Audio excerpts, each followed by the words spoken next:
everyone and welcome to GobbledyCook.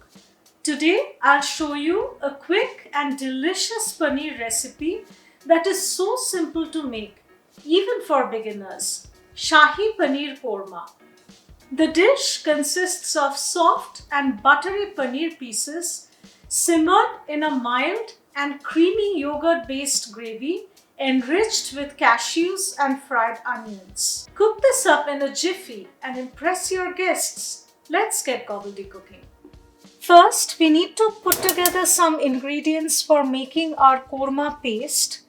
I'll start with some dry coconut flakes and we need to roast these. You can also use freshly grated coconut. I'll be lightly stirring this until this is roasted and golden brown in color. And you need to keep stirring, otherwise it catches really fast. Now in the same pan, I'm just going to be dry roasting some poppy seeds and some cashews. So we don't need to dry roast it too much, just about a couple of minutes should be sufficient. Okay, now the dry roasted mixture has cooled down and I'm just going to be grinding it in a mixer. I'm adding some salt for a smoother grinding and I'll be dry grinding this to a coarse powder. So now I'm adding some fried onions and some chopped green chilies.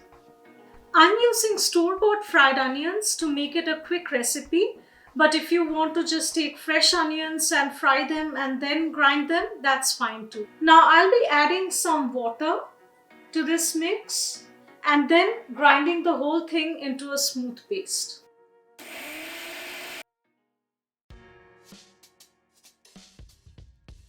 See how smooth and creamy this is? I have some paneer here that I will cut into big triangles. You can cut into any shape that you like. Let's get started. I'm going to pour some oil and let it heat up. Once the oil is hot, we are going to pour our creamy cashew paste. Keep the flame on low because cashew burns very fast. Once the cashew paste is mixed in the oil, I'm also going to add some Kashmiri red chili powder, and this is going to give a brilliant red color to our korma.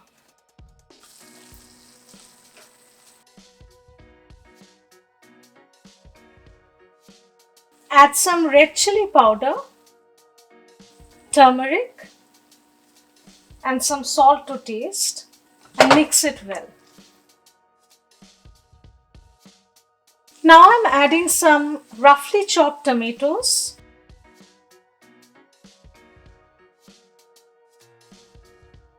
I'm also going to be adding about a cup of hot water and I'll stir this until the tomatoes are completely mushy. Once you have added the water, you can keep the flame on medium. Just ensure that you keep stirring it. So I have used a little more oil today than I usually do because I'll be serving this to guests. But if you're using it for daily cooking, you can use less oil. My tomatoes have now disappeared in the gravy, so now is a good time to add some beaten yogurt. Ensure that the gas is on low so that the yogurt doesn't split. And this is also a good time to add some tomato ketchup. This is optional, but I'm adding a little bit of sugar to balance the tartness from the tomatoes, the ketchup and the yogurt.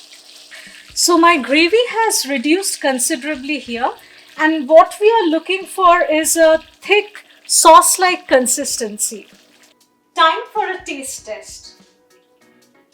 So I checked for the balance of the salt, the tanginess and the sweetness, and I'm happy with the balance, but do adjust if you need to. So now we'll go ahead and add the paneer.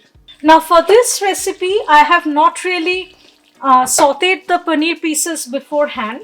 But if you want to, you can do that as well. And you can check my paneer rasala recipe if you want to see how to saute the paneer. So I'm providing the link here. I'm also going to go ahead and add some green peas. If you want, you can use sweet corn as well instead of green peas, or you can use a mix of both. I just let it simmer for about 2 to 3 minutes and my paneer korma is done. Serve this hot with some rice or naan or roti and leave your guests craving for more.